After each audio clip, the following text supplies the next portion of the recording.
মুসলিম সম্প্রদায়ের মানুষরা, তারা তৃণমূল করুক কি সিপিএম করুক কি কংগ্রেস করুক বা আইএসএফ করুক, তাদের কিন্তু ধর্মের প্রতি যে সেন্টিমেন্ট রয়েছে সেটা অনেক বেশি, সেটা মারাত্মক বেশি।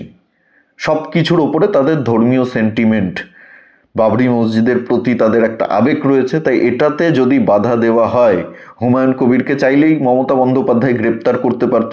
অনেক উল্টোপাল্টা মন্তব্য হুমায়ুন কবির করেছে, জাতীয় সড়ক বন্ধ করে দেবো, আমাদের দখলে থাকবে, পুলিশ কি করতে পারে, প্রশাসন কি করতে পারে, এসডিপিও কি করতে পারে আমরা দেখে নেব, জেলা শাসক কি করতে পারে আমরা দেখে নেব, অনেক হুমকি দিয়েছিল। মমতা বন্দ্যোপাধ্যায় চাইলেই গ্রেপ্তার করতে পারত, কিন্তু করেনি। মমতা বন্দ্যোপাধ্যায়কে ইমামরা একেবারে হুঁশিয়ারি দিয়ে দিয়েছে যে মসজিদ নিয়ে কিন্তু আপনি কোনো রকম বিরোধিতা করবেন না। এই মসজিদ যে নির্মাণ করতে চাইছে হুমায়ুন কবির, এই বিষয়ে কিন্তু তৃণমূলের কোনো রকম বিরোধিতা আমরা মেনে নেব না।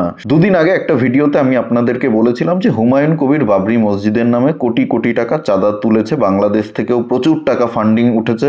হুমায়ুন কবির কিছুদিন আগেই অক্টোবর মাসে আপনারা জানেন বাংলাদেশে গেছিল, সেখানে গিয়ে মিটিং করেছে বিভিন্ন মুসলিম সংগঠনের সঙ্গে, সেখান থেকে প্রচুর টাকা হুমায়ুন কবির ফান্ডিং পেয়েছে। আজকে হুমায়ুন কবির যে শিলান্যাস করবে বাবরি মসজিদের, সেই শিলান্যাসের পেছনে কত টাকা খরচ হবে আপনাদের কোনো ধারণা আছে? এখনো পর্যন্ত যে খবর আছে আমার কাছে, 1,10,00,000 টাকার মতো খরচ হবে আজকের প্রোগ্রামে। শুধু মসজিদ তৈরি নয়, এই মসজিদ তৈরিকে কেন্দ্র করে, শিলান্যাসকে কেন্দ্র করে যে অনুষ্ঠান হবে, মঞ্চ তৈরি হবে, লোকজনকে খাওয়ানো হবে, এবং সৌদি আরব থেকে বিভিন্ন মুসলিম ধর্মগুরুরা আসবে, তাদেরকে আনা, তাদেরকে রাখা, এই সমস্ত কিছুর পেছনে 1,10,00,000 টাকার বাজেট রয়েছে, যতটুকু আমি খবর পেয়েছি।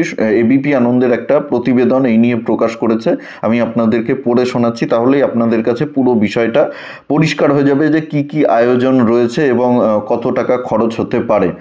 সৌদি থেকে আসছে ধর্মগুরু, তৈরি 60,000 বিরিয়ানির প্যাকেট, বাবরি শিলান্যাসের খরচ শুনলে চমকে যাবেন। এটা এবিপি আনন্দের রিপোর্ট, হেডলাইন।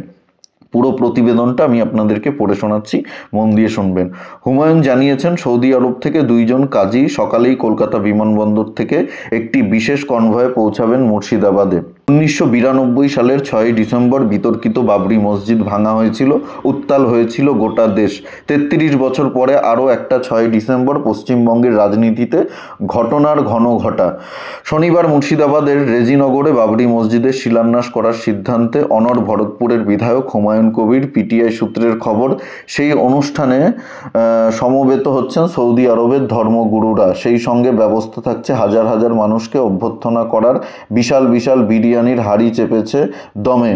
পিটিআই সূত্রে দাবি, প্রায় 40,000 মানুষের খাওয়ার বন্দোবস্ত করেছে হুমায়ুন কবির। তিনি ইতিমধ্যেই সংবাদ মাধ্যমে জানিয়েছেন নিরাপত্তা সুনিশ্চিত করতে, শান্তি রক্ষা করতে পুলিশের সঙ্গে দেখাও করেছেন তিনি। তার ধারণা শনিবার মোড়াদিঘির কাছে 3 লক্ষ মানুষ ওই 25 বিঘা জমিতে জড়ো হবে। তিনি আরও বলেন যে বেশ কয়েকটি রাজ্য থেকে ধর্মীয় নেতারাও আসছেন হুমায়ুনের এই আয়োজনে। তিনি জানিয়েছেন সৌদি আরব থেকে 2 জন কাজী সকালেই কলকাতা বিমানবন্দর থেকে একটি বিশেষ কনভয়ে পৌঁছাবে মুর্শিদাবাদে। 12 নম্বর জাতীয় সড়কের ধারে বাড়ানো হয়েছে নিরাপত্তা, প্রস্তুতি জোরদার করা হয়েছে।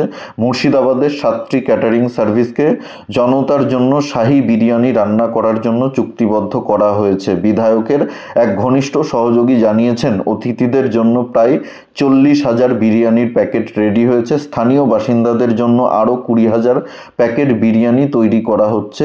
সব মিলিয়ে খাবারের খরচ 30 লক্ষ টাকারও বেশি। শুধু খাবারের খরচ 30 লক্ষ টাকারও বেশি। ভেন্যুর বাজেট প্রায় 60 থেকে 70 লক্ষ টাকা, মানে এই আয়োজনের বাজেট 60 থেকে 70 লক্ষ টাকা।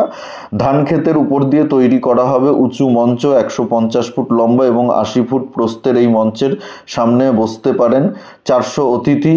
এর জন্য ব্যয় করা হয়েছে আনুমানিক 10 লক্ষ টাকা। ওই যে মঞ্চটা যে বাঁধা হয়েছে, যেখানে ধর্মগুরুরা বসবেন, বিভিন্ন রাজ্য থেকে, সৌদি আরব থেকে যারা আসছেন এবং নেতা মন্ত্রী যারা রয়েছেন তারা বসবেন, সেই যে মঞ্চ, সেই মঞ্চের জন্য খরচ হয়েছে 10 লক্ষ টাকা। আজকে সকাল থেকেই বিভিন্ন ফেসবুক পেজে দেখছি হাজার হাজার মুসলিমরা মাথায় করে ইট বয়ে নিয়ে যাচ্ছে, যাদের আর্থিক সামর্থ্য নেই সেরকম, যারা হাজার হাজার টাকা, লক্ষ লক্ষ টাকা ফান্ডিং দিতে পারবে না, সেরকম ক্ষমতা নেই, আর্থিক ক্ষমতা নেই, দরিদ্র মুসলমান, তাদেরও তো আবেগ রয়েছে। তারা কি করছে, তাদের সামর্থ্য মতো ইট নিয়ে যাচ্ছে, কেউ 2টো ইট, কেউ 4টে ইট, কেউ 10টা ইট, এইভাবে ইট নিয়ে মাথায় করে তারা যাচ্ছে। ওই ইট দিয়ে বাবরি মসজিদ তৈরি হবে। কতটা আবেগ তাদের এই বাবরি মসজিদের প্রতি, তাহলে চিন্তা করুন। যেখানে এই বাবরি মসজিদ নির্মাণ করছে হুমায়ুন কবির, তার একেবারে সামনেই কিন্তু একটা পাকা বড় মসজিদ রয়েছে। সেই মসজিদের সামনেই এই বাবরি মসজিদ তৈরি করবে হুমায়ুন কবির। মসজিদ যে নেই এরকম নয়। আজকে দেখুন, কোনো বামপন্থীরা চিৎকার চেঁচামেচি করছে না যে এত টাকা কেন মসজিদের পেছনে খরচ করছে হুমায়ুন কবির। কেউ কোনো চিৎকার চেঁচামেচি করছে না যে স্কুল করা যেত এত টাকা দিয়ে, হসপিটাল তৈরি করা যেত, মানুষের জন্য কাজ করা যেত, রাস্তাঘাট তৈরি করা যেত, উন্নয়নের জন্য খরচ করা যেত, গরিব মুসলমানদের শিক্ষার পেছনে খরচ করা যেত, স্বাস্থ্যের পেছনে খরচ করা যেত। আজকে দেখুন, কেউ কোনো কথা বলছে না। আপনি একজন সিপিএম নেতাকেও দেখাতে পারবেন না যিনি এই বাবরি মসজিদের বিরোধিতা করছে। কি সুজন চক্রবর্তী, কি মোহাম্মদ সেলিম, কি শতরূপ ঘোষ, কি দীপশিতা ধর, কি মীনাক্ষী, কোনো বামপন্থী নেতা, কোনো সিপিএম নেতা কিন্তু এই বাবরি মসজিদের বিরোধিতা করছে না। যে এত টাকা খরচ করে, যারা রাম মন্দিরের সময় চিৎকার চেঁচামেচি করছিল যে রাম মন্দির তৈরি করার কি প্রয়োজন রয়েছে, এত কোটি কোটি টাকা খরচ করে, এই টাকা দিয়ে হ্যানা হতো, এই টাকা দিয়ে ত্যানা হতো, আজকে তারা কোনো কথা বলছে না, সবাই চুপ মেরে গেছে। এমনকি তৃণমূলও চুপ মেরে গেছে। কালকে দেখলাম কুণাল ঘোষ বলছে যে আমরা মসজিদের তৈরি করার জন্য হুমায়ুন কবিরকে সাসপেন্ড করিনি, হুমায়ুন কবির মসজিদ তৈরি করুক, আমাদের কোনো আপত্তি নেই।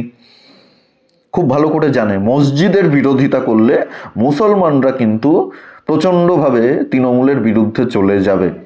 এটা মমতা বন্দ্যোপাধ্যায় খুব ভালো জানেন, ববি হাকিমও খুব ভালো করে জানে, কুণাল ঘোষও খুব ভালো করে জানে যে মসজিদের বিরোধিতা কোনোভাবেই করা যাবে না। তার কারণ মুসলিম সম্প্রদায়ের মানুষরা, তারা তৃণমূল করুক, কি সিপিএম করুক, কি কংগ্রেস করুক বা আইএসএফ করুক, তাদের কিন্তু ধর্মের প্রতি যে সেন্টিমেন্ট রয়েছে সেটা অনেক বেশি, সেটা মারাত্মক বেশি। সব কিছুর ওপরে তাদের ধর্মীয় সেন্টিমেন্ট, বাবরি মসজিদের প্রতি তাদের একটা আবেগ রয়েছে। তাই এটাতে যদি বাধা দেওয়া হয়, হুমায়ুন কবিরকে চাইলেই মমতা বন্দ্যোপাধ্যায় গ্রেপ্তার করতে পারতো।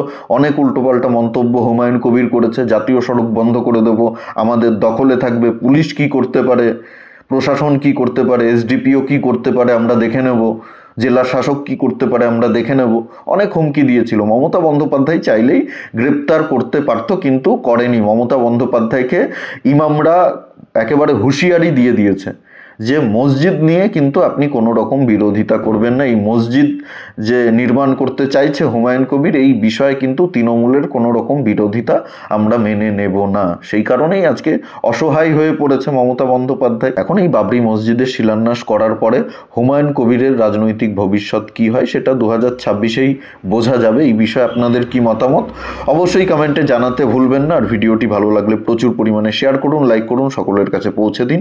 আর আমাদের জাগরণ বাংলা ইউটিউব চ্যানেলে নতুন হলে চ্যানেলটি অবশ্যই সাবস্ক্রাইব করে পাশে থাকুন, পাশের বেল আইকনটি প্রেস করে দিন। আমাদের প্রতিটি ভিডিওর নোটিফিকেশন আপনাদের কাছে সবার আগে পৌঁছে যাবে। সবাই খুব ভালো থাকুন, সুস্থ থাকুন, আশেপাশের সবার খেয়াল রাখুন। জয় হিন্দ, বন্দে মাতরম, ভারত মাতা কি জয়।